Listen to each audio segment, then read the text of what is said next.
Well, Harmy, Jimmy Anderson made it clear that it wasn't his decision to retire at all.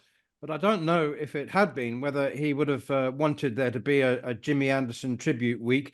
But that's what this Lord's Test match will be. It'll be about the great man saying goodbye to Test cricket.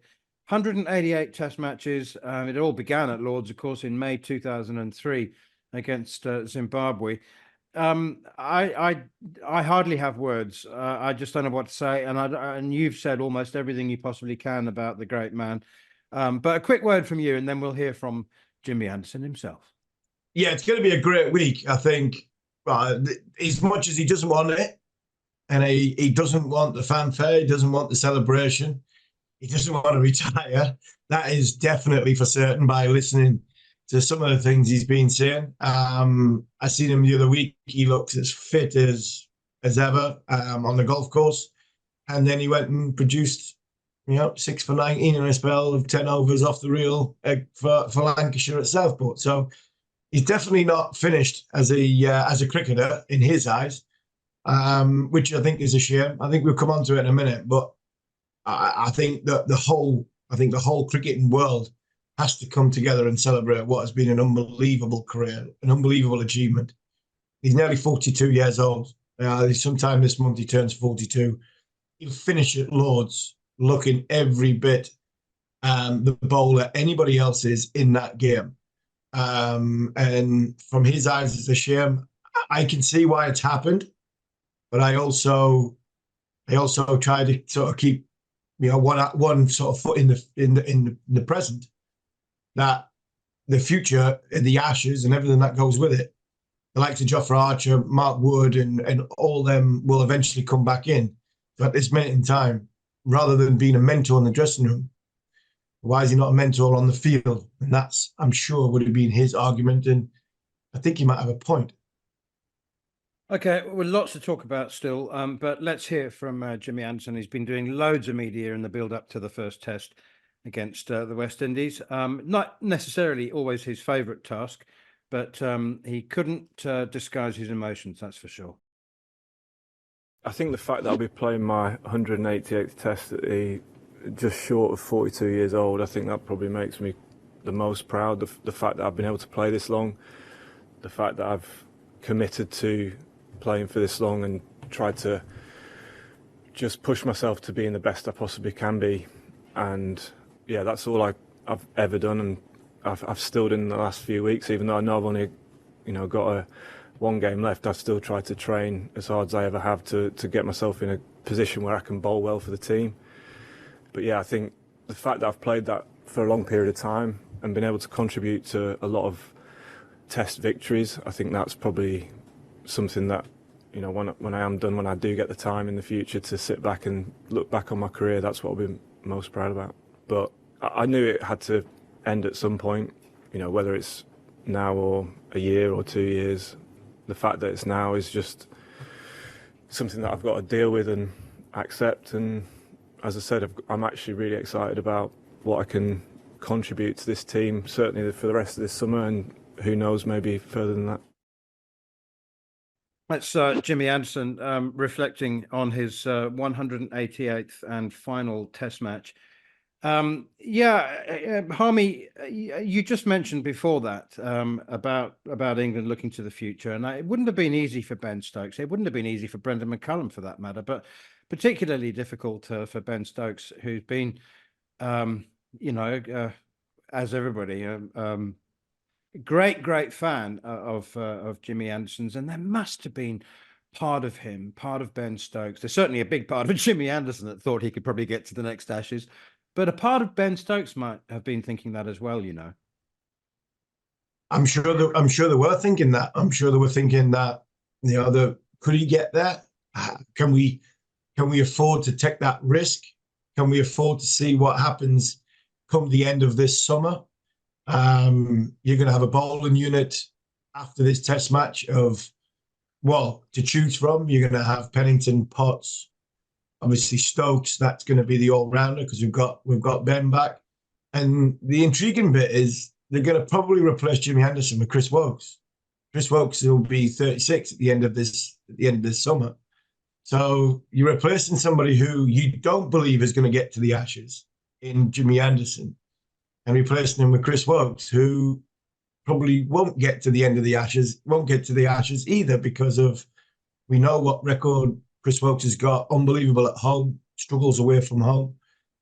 So I think from Jimmy's point of view, I can see why he's got the hump. He's always got the hump, but I can see why he's got the hump, that you're going to replace me with somebody who, yeah, from a bowling point of view, is it going to, you've tapped me on the shoulder for and give me the reason, and you're bringing somebody in to replace me for this short period of time. That, neglects, it goes against the argument which you've sort of said I have to retire for. So I just wondered, like I said before, I can see that, it is the right thing. You have to move on eventually from Anderson and Broad, but are we going that little bit too early? Because we're still trying to protect Jofra Archer. I've got no idea, and I don't even think England have got any idea what they're going to do with Mark Wood. So you're asking Jimmy Anderson to stay in the dressing room as a mentor, which I find it very, very surprising, to then replace him with somebody who is not going to be around at the Ashes either, and Chris Woakes. I mean, he just helps you bat, and that's all he does. So, you're going to have a bloke in the dressing room who you're going to be looking at going, why on earth are you not bowling? Why are you not playing? In times of trouble, if England do get into trouble in passages, it's all right having a mentor who can come and tap you on the back and pat you on the back and say, keep going, young man, you're going all right, you're doing this. I think that young man would rather have Anderson at mid-off affecting the game.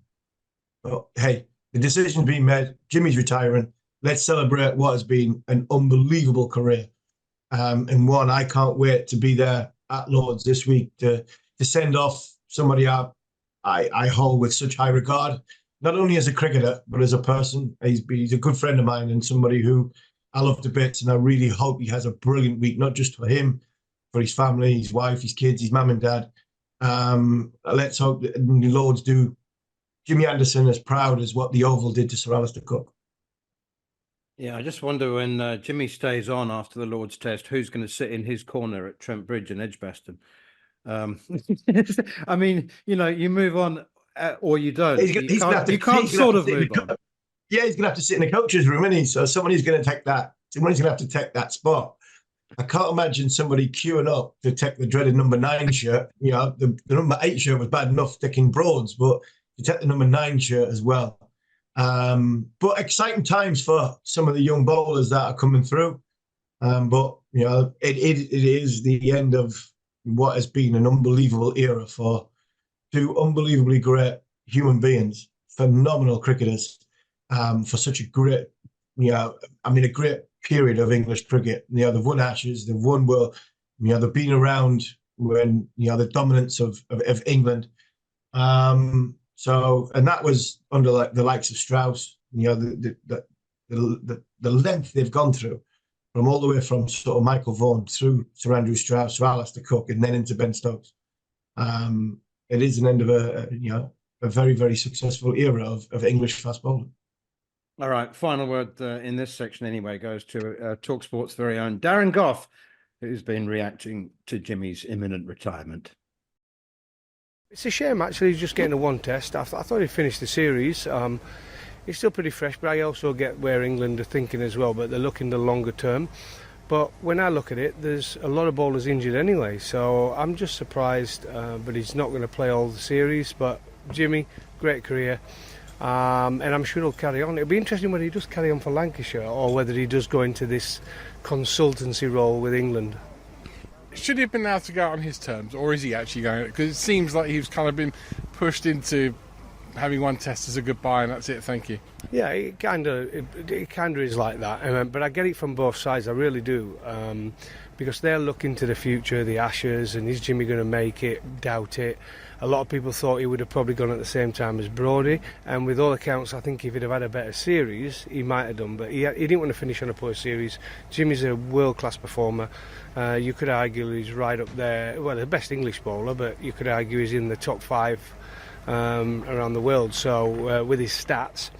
So yeah, own terms, but I think sometimes you do have to be a little bit pushy as well as a manager, an MD, and Rob Key, and I think in the coach Brendan McCullum have pressed the button. But where will England go in future? If it was going wrong before, it was always Broad and Anderson would come back, and Broad and Anderson came back. Now you can't bring back Broad and Anderson. If it goes wrong for England, I'm not saying the cupboard is bare, but the cupboard isn't exactly full of lightning quick bowlers who are going to stay fit and give you loads of wickets. Well, that's always the problem. And when you're in charge of a county side, you rely on your fast bowlers, and when they're injured, it becomes a battle. Yorkshire have found that now for the last 3 years. You've got quality performers, bowlers, but they're always injured. And I think the same thing with England. Broad and Anderson have been so good, being there all the time, and you become reliant on them. But listen, if Wokes is there and Wokes is fit, I'm a massive fan of Chris Wokes. I think he's a superb performer. He could easily replace, not easily replace, we're talking different levels, but he could easily do a job for England as a Broad Anderson type. And then you've got to up Archer or Wood are fit. Tongs comes back from injury. They brought Pennington in this game. You got Potsy as well, who's an English type performer, English conditions, similar to Wokes. So look, we're not bare. We've got plenty of bowlers, and it'll be and Stokesy, by the way, looks 21 again.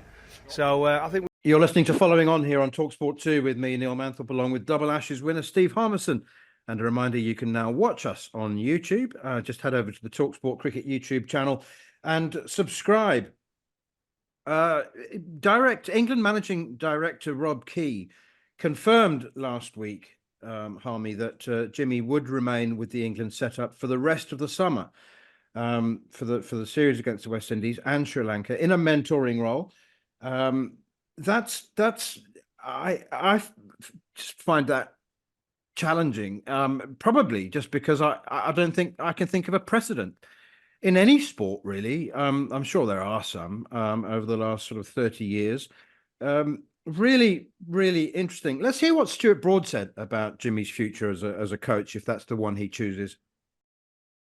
Jimmy will be a great asset to the England team on the coaching side, sharing his information and knowledge. He's been hugely successful outside of England, not just in England, and has been through loads of positives, loads of difficulties, loads of changes of different things in his action. So I think England would want to keep him around as much as they could if he wants to do that.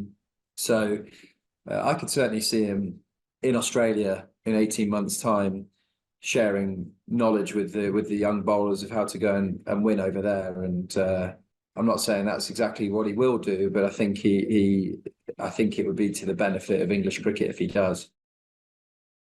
Stuart Broad, convinced that Jimmy Anderson will be invaluable to the England setup. But we touched on it in the first part, Harmy. And as you said, I just wonder. I mean, there's undoubtedly a lot of good that Jimmy can offer, and all those years of experience. But as he said in the first part himself, his emotions are a bit all over the place at the moment. He couldn't decide whether he was going to play for Lancashire. He wants to make that when he's in a calmer sort of place. And I don't know, but I wonder whether younger players, Dylan Pennington or whoever the young fast bowlers are, will sort of pick up on that confused energy from Jimmy in the days, straight after a 21 to 23 year career. And whether or not, he might have been better off, and England might be better off with him just out of the way for a little while. Yeah, quite possibly. I think them two test matches will, the 2 weeks that Jimmy's with the dressing room will go a long way to where Jimmy's, next adventure is in his career. Because if he enjoys it and it works for everybody, bear in mind, England haven't got a fast bowling coach. They've got Jeetan Patel, Paul Collingwood, Marcus Trescothick, and Brendan McCullum as the team. A few people bounce in and out. Neil Colleen's England's white ball bowling coach or official bowling coach, but doesn't spend too much time with the Red Bull team. He tends to look after the bowlers outside. So if there's a role there that Jimmy fancies, stays away. Jimmy likes being away from home. He has to like being away from home. His career is 21 years long, doesn't know anything else.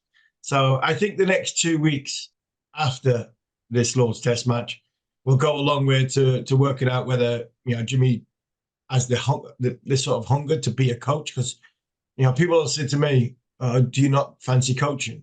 And I'm like, I think you've got to have a real desire to be a coach. I think you have to have something in your makeup to enjoy coaching. And I haven't really got that. I understand the mentoring bit, which I think is a good role for a senior player to have some time out, to go back in, to help young players like Pennington, Potts and whatever, just understand what Test match cricket is and end of long days, going through just some of the emotions, the feelings that they've got. I don't mind that. I quite like the mentoring bit. The bowling coach side of it, do you really want to be holding somebody's hand in the middle of a Test match and changing things? No, you don't. You want them to hopefully, be able, but good enough to not only work it out themselves, but they should be in a position where they're playing international cricket. There's not a great deal going wrong. So it should just come from the game plan side or the emotion side of being able to, switch on, switch off throughout a 2-hour session, and how to construct a spell if things aren't going as well. And if somebody gets in, where to sort of hide the ball, fields to have, things to come straighter. But technically, I don't think you need that in international cricket. So from a mentoring point of view, yes, Jim, that role will be ideal. But it's whether Jimmy wants to do it. And I think in that 2 weeks after the Test match, I think you'll find out whether he goes back to Lancashire and plays the back end of the season.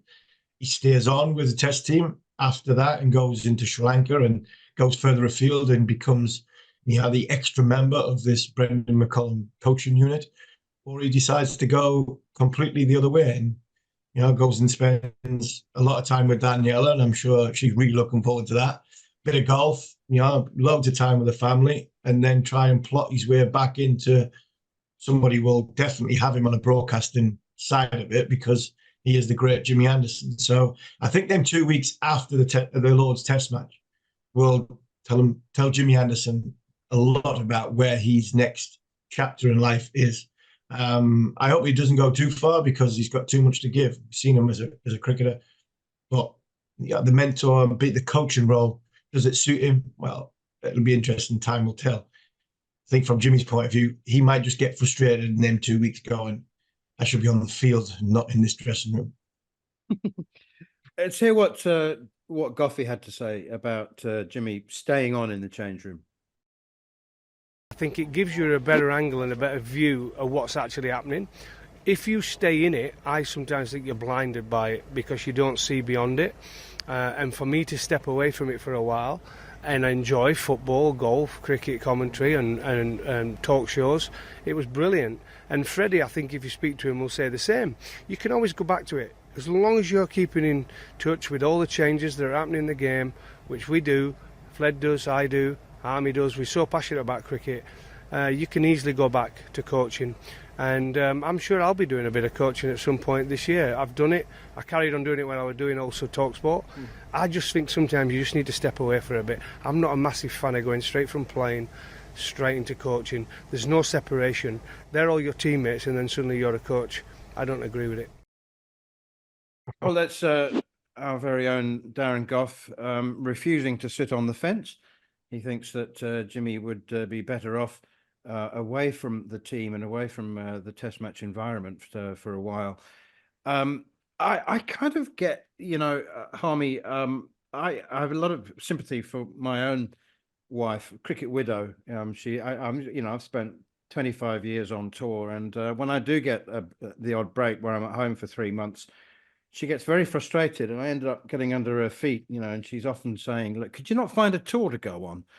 And I think, I'm not sure whether you were ever in the same situation, but, it's quite a transition, isn't it? I mean, from a quarter of a century of playing cricket and being away more than you are at home to suddenly find yourself with all your time to spend at home, it can be tricky.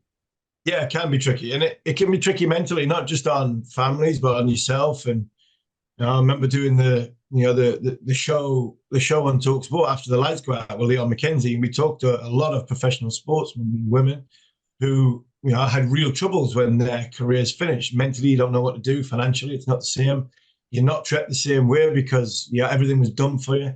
So it is hard. I remember when you mentioned that we were in India matters, and I made the comment on one of our podcasts, our shows, and said, you know, we should be staying out here for a little bit longer. If only I had my golf clubs, I'd stay out here for the full 6 weeks. And Haley must have heard it because she sent me a message that said, trust me, if you can stay out there for another 6 weeks, I'll send you golf clubs, Dean. So it's not always that easy on you know, the families and the routine they've got into, but let's wait and see. I know what Gough is saying, and I agree with parts of it.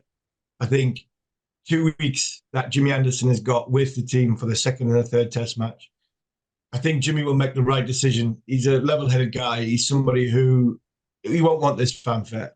You know, he doesn't want any over-the-top stuff. And I think if Jimmy Anderson feels as though he can benefit the group by being in there in them 2 weeks and long-term going forward, you know, he's realistic. He'll make that decision. It'll be the right decision for Jimmy Anderson. And that's most important because he's given far too much to this country for him to then just be given an honorary role. He doesn't want that. He wants a role that he can make a difference. And that's what he's done for 20 odd years as a cricketer.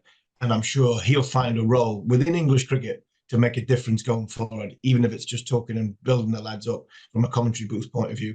He knows what it is. So I think them 2 weeks, second and third test match, when he's in the dressing room for 6 hours a day, I think he'll work that out then. Do you know what, Harmy? The image I can't get out of my head, and the one that I'm dreading most, is every time Dylan Pennington or Matthew Potts or whoever it is takes a wicket with a no ball or gets hit for a couple of fours, every time they do something wrong, the Sky camera will be on Jimmy straight away. And, you know, and he'll be on our screens, the image of Jimmy, and, you know, what that I think it will be unfair on whoever succeeds him, whether it's Chris Wokes, perhaps even.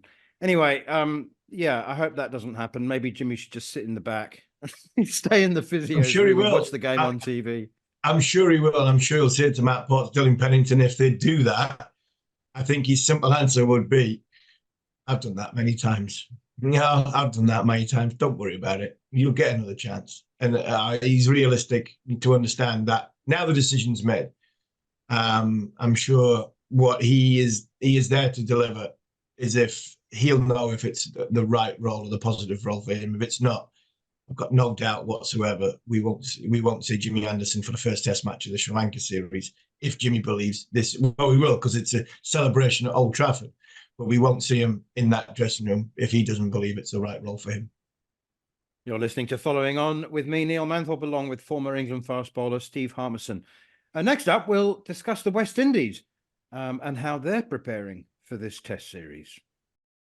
You're listening to Following On with me, Neil Manthorp, along with former England fast bowler Steve Harmison. And if you've missed any of the show and you want to catch up, you know what to do. Download the podcast from the Following On feed, available as always via the free talkSPORT app or wherever you get your podcasts. And I'm delighted to say, not for the first time, a great friend of the show, Machel St Patrick Hewitt from the Caribbean Cricket Podcast, which is one of the best out there, actually. I walk my dogs listening to it every week and sometimes more often. Mash, lovely to have you back.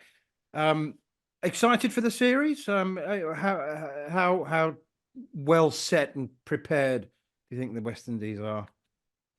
I think first things first, in terms of excitement, I'm intrigued to see what you both say about this. It feels like quite a low-key entry into a test series. I mean, England versus West Indies is one of the more iconic test series in world cricket. Yeah, maybe because the T20 World Cup has only just ended. Maybe because there's a proliferation of so many T20 leagues. Maybe it's the Euros. Maybe it's the fact we've had an election. It just feels like it's almost just arrived on us without that much hype and build into it. So it feels like it's going to be one of those series that is a bit of a slow burner. The hype really starts by test number 2 and certainly going into test 3. But of course, with the kind of backstory of Jimmy retiring in the first test, maybe actually everyone's just waiting for it to really start, and then you'll get all of the kind of articles and everyone paying homage to Jimmy, etc. But all of that notwithstanding, the lack of hype, I say, going into it possibly suits the West Indies in so much as there doesn't seem to be as much scrutiny on both sides. And given the West Indies have a lot of newcomers, lots of players who haven't toured England before, particularly in the batting lineup, that possibly suits them to not feel as pressured going into this Test series. So it's going to be a very, very interesting one because England have newcomers of their own, of course. Yeah, I agree with that. It's been a lot to do with how bad England football team has been in the Euros, still in the semi-final.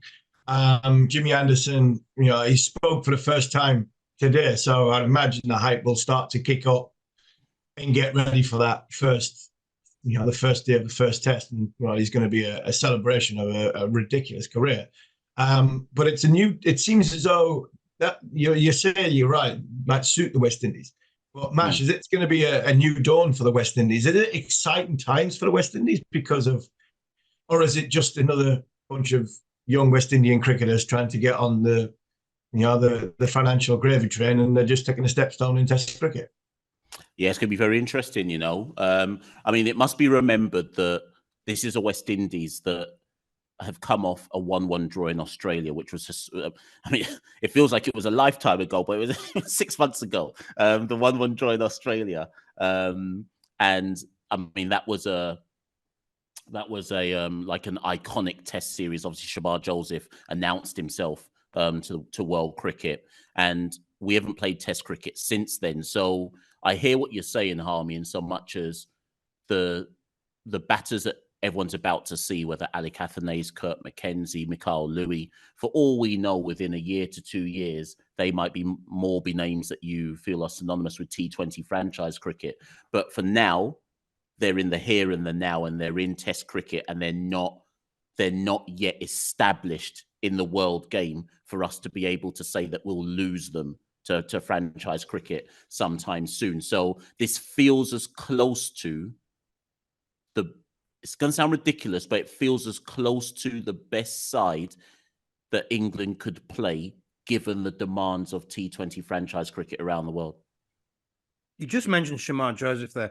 And I remember, I mean, when the West Indies arrived in Australia 6 months ago, there was a kind of ho-hum sort of attitude. And, most of the rest of the world thought that Australia would roll them over. And the results for the West Indies Test side haven't been great for a whole number of years now. But suddenly, Shamar Joseph did what he did. They won in Brisbane. And suddenly, everybody was once again, with this on a wave of love towards the West Indies Test side. It took one man just to light the touch paper. And, there are more.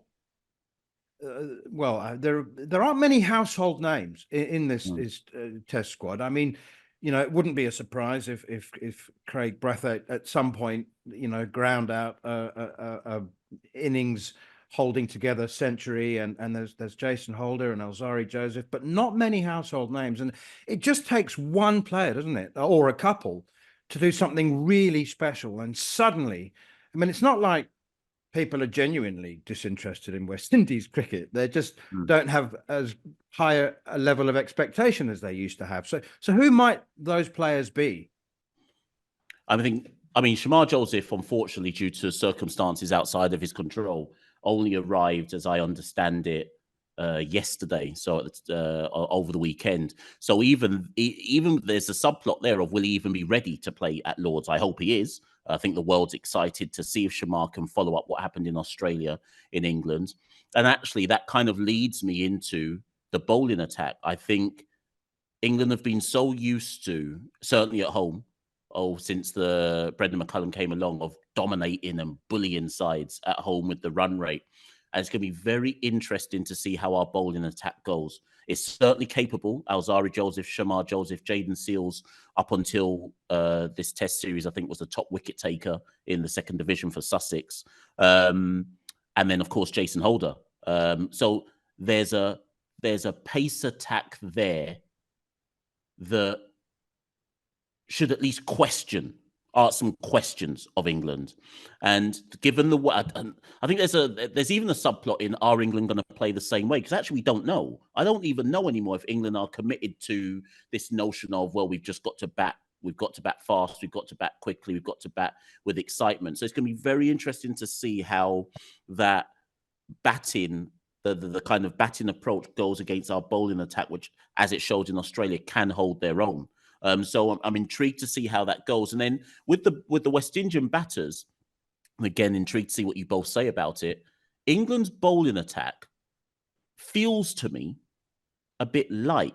It feels like it can be, famous last words, but it feels like it can be got at, right?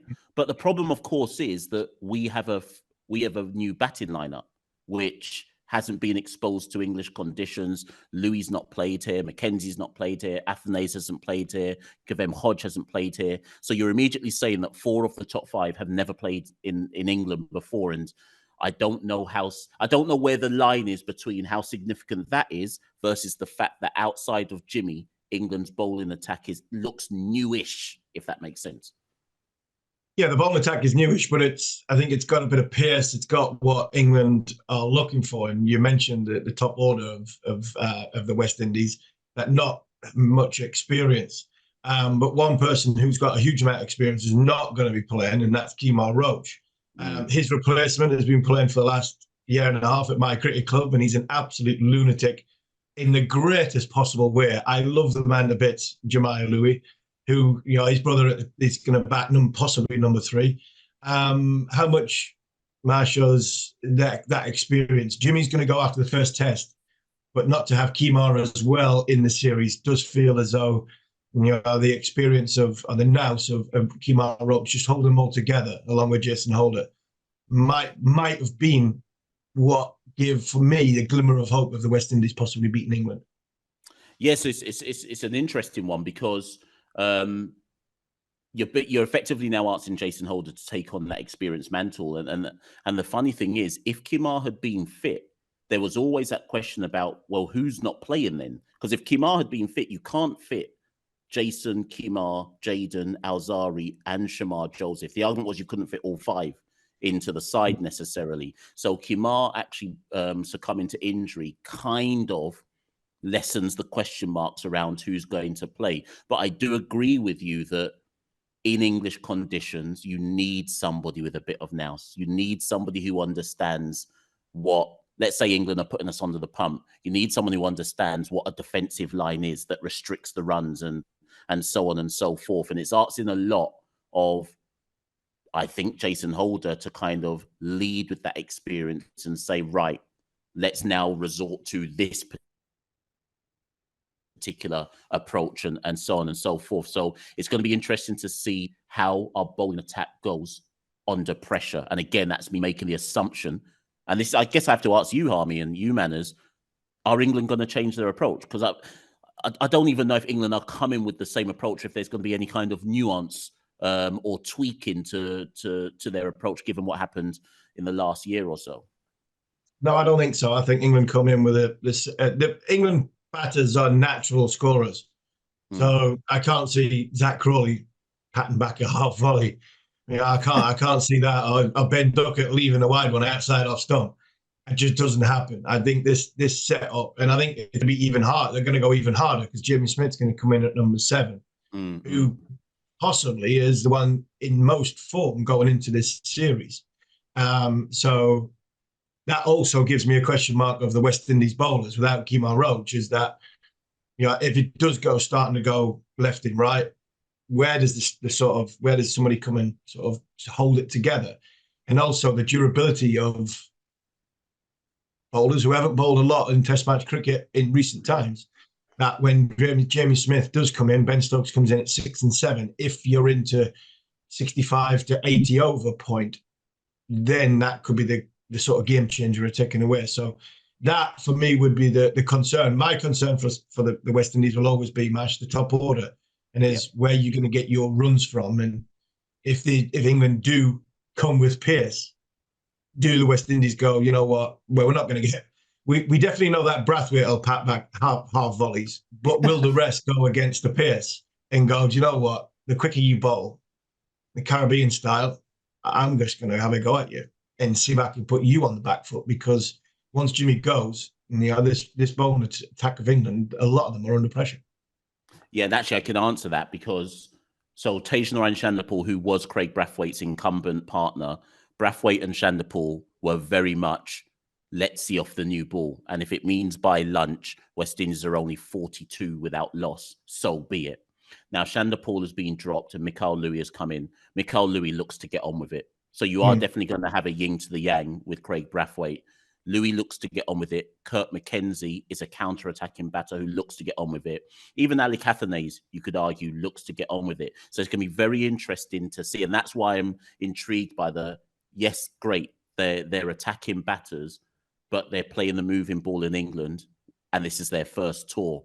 And how much can you get away with your natural style in England, but at the same time, you can't just look to survive in England. So they're gonna have to try and find a happy medium between those two approaches. But it must be said, Harmy and Manners, when we went to Australia, everyone assumed we had no chance there as well. So I do just want to put that kind of caveat there that Mackenzie went to Australia and was our top run scorer. Athanaze went to Australia. Josh De Silva went to Australia. Givem Hodge went to Australia. And the argument in Australia was they've got no chance. They've never been to Australia before. How are they going to compete with the Australians? And as much as people say, oh, but Shamar Joseph took a 7 for 10 wickets in the Test match, it was down to him. That match we won at the Gabba, Josh De Silva and Givem Hodge in the batting had put together 100+ run partnership. So it wasn't just based off what Shamar Joseph did. They put up the runs to give Shamar Joseph the opportunity to bowl West Indies to a victory. So it's going to be interesting. I think these players almost relish the fact that they've been written off as, well, of course you can't compete. You've never been to England before. But sometimes, touch wood, sometimes that plays in your advantage because I doubt England know much about these batters, I guess is what I'm saying. Finally, Mash, 30-second answer. There was a big symposium, a meeting at the MCC in the long room over the weekend with the good, the great, the powerful, and some of the ugly leaders of world cricket, former players, CEOs. And there was a stark warning issued afterwards that the test-playing nations could be reduced to 6 within 4 years. It's a story that we've been hearing, particularly with the West Indies, for the last 20 years. I think for the first time, sadly, I'm beginning to believe that it's true. How about you? Yeah, I've seen the synopsis of that meeting, and if it is reduced to 6, we're one of the ones who aren't playing. That much is certain.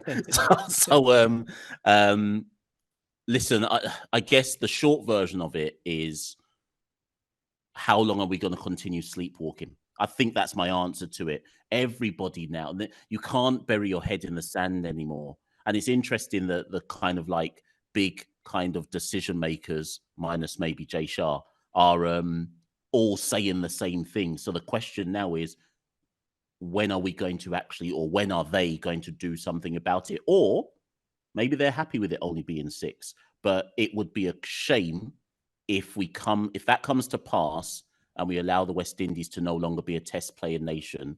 I think that would be kind of like that would be the key signifier for me that actually Test cricket is now officially over. If you could let a team with that history and that heritage just fall to the wayside with nothing done about it. Machel St Patrick Hewitt, brilliant to talk to you as always. And let's hope that doesn't come to be. But as I said, I'm not sure South Africa would be one of the 6, actually. Bangladesh have got a population of 180 million, and they've got some financial clout that neither the West Indies nor South Africa have. So it's a very uncertain and worrying future. But for now, thanks, mate. Thanks for your time. The excellent Machel St Patrick Hewitt from the Caribbean Cricket Podcast. And a reminder, you can hear a daily following on podcast after each day's play at Lord's. That'll be available from wherever you get your podcasts. You're listening to Following On here on talkSPORT 2 with me, Neil Manthorp, and Durham Hall of Famer Steve Harmison. Next up in part 4, we'll discuss how England might line up as they begin a new era for the Test side. Harmy, you'll be doing the Following On daily podcasts from Lord's, won't you? Yeah. Yep. You and John Norman. Yeah, we'll be doing them after each Test play. So hopefully we get a decent, exciting Test match. Listening to Machel Patrick Hewitt, I think the West Indies are coming here for a game. I think they've got a bowling attack that can give England a go.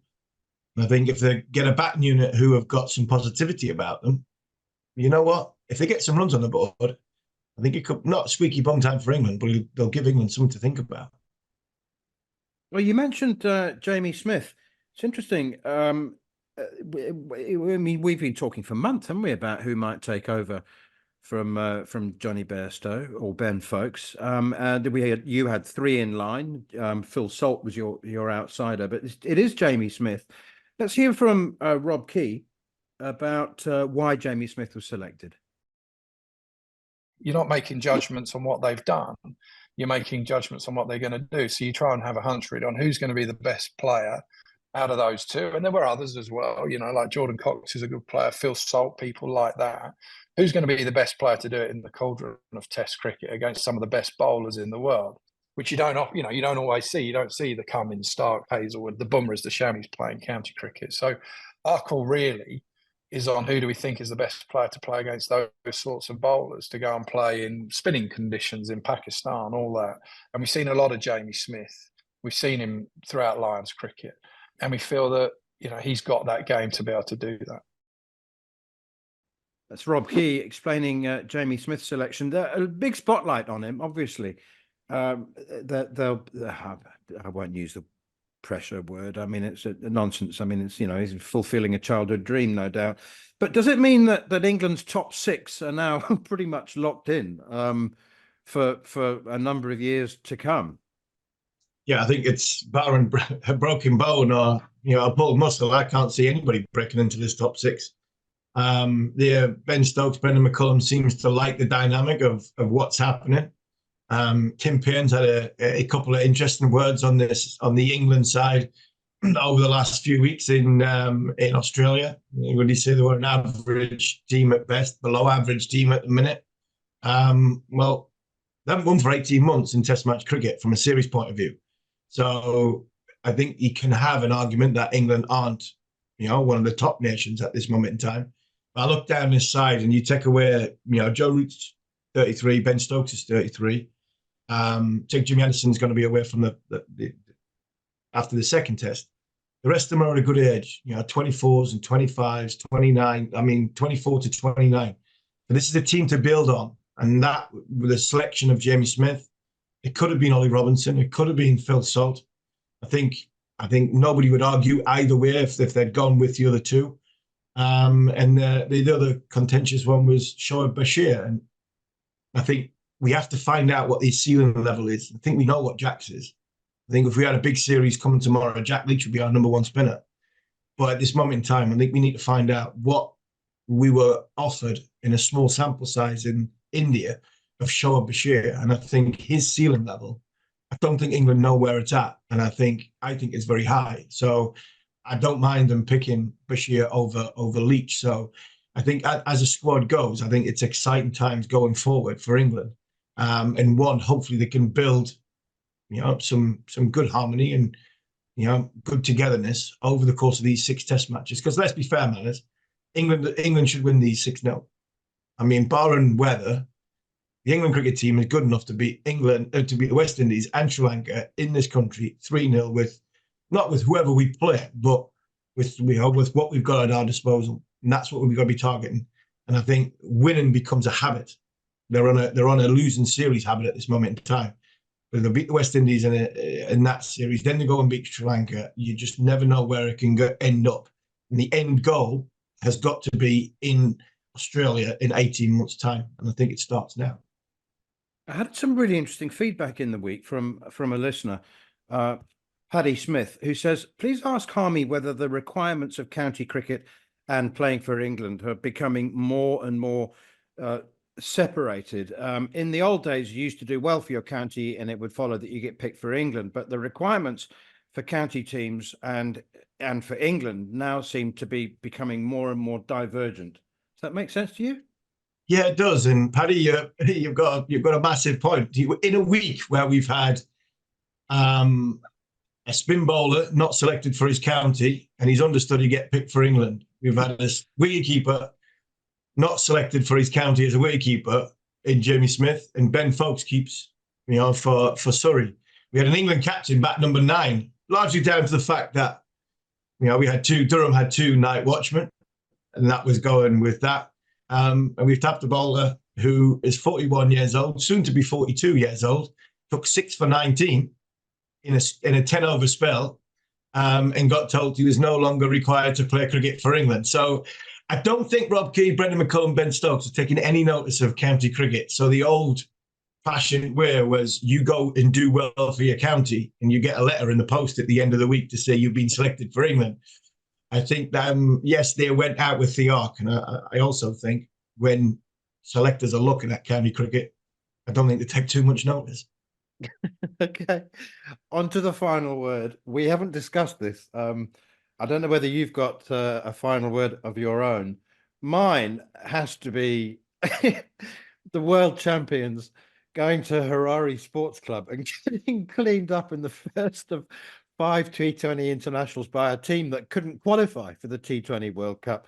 I mean, I find it probably disproportionately amusing, but it's a difficult play. You've been to Harare. You've been to Harare Sports Club. You know, there'd have been a rickety old minibus taking them to the ground probably. And look, you know, the 3 retirees obviously weren't there. There were a couple of other big names who weren't there. So it was a pretty new look Indian team. And they pulled themselves together and won the second T20 in the international by 100 runs. 234 plays 134. But you know, it was inside a week of becoming world champions, and they play Zimbabwe and get turned over by 13 runs. Yeah, it wasn't exactly New York, was it? In climbing the top of the Empire State Building, was it? It was in Zimbabwe. Manners to this day, the best. I still think one of the best overseas trips I've ever been, where I ever went on, was the air tour to Zimbabwe in, I think it was 99 or 2000. I mean, it was a brilliant place, brilliant country to tour then. But yes, you're right. They come down to earth with a bang. A lot of people will look at the India side and go, well, it's not the world champions because they weren't there. But I look down that side. I've got it in front of me. Sharma, Shubman Gill, Gaikwad, Jarrell, Washington Sundar, Vishnu, Mukesh Kumar. This was a very, very good IPL strong India side that went to Zimbabwe. And fair play to Zimbabwe. They took on the challenge, and they led well. Sikandar Raza is a good leader. He's a good cricketer. And fair play to Zimbabwe because they took up the challenge. And yeah, I think India might have been thinking, what on earth are we doing? What on earth's happening here? And then they got their act into gear in games 2 and 3. So, it was great for Zimbabwe cricket, great for associated cricket. But I think the real India turned up in the second game. I think they did. They've got a new coaching team now at Zimbabwe, and let's just hope that they start qualifying for World Cups and get back to where they were. Yeah. When you were there in the late 90s. I mean, they were a really good unbelievable team. Players. Oh, I mean, on that tour, with Fenton was an air tour. That tour, the only 2 that probably didn't play against us, they played once against us, but the rest, it was not a massive, country for cricketers. But the Flower brothers only played against us once, but in the rest of the time, we played against the whole of the best Zimbabwe had to offer, and some excellent players. Strang, obviously Alistair Campbell, who was former captain. The Whitnell brothers, they had a very, very good side, did Zimbabwe in that late 90s, early 2000s. And hopefully they can start building to get back towards that. Indeed. You've been listening to Following On here on talkSPORT 2 with me, Neil Manthorp, along with former England fast bowler Steve Harmison. And if you've missed any of the show and you want to catch up, you can download the podcast from the Following On feed, but you know that now.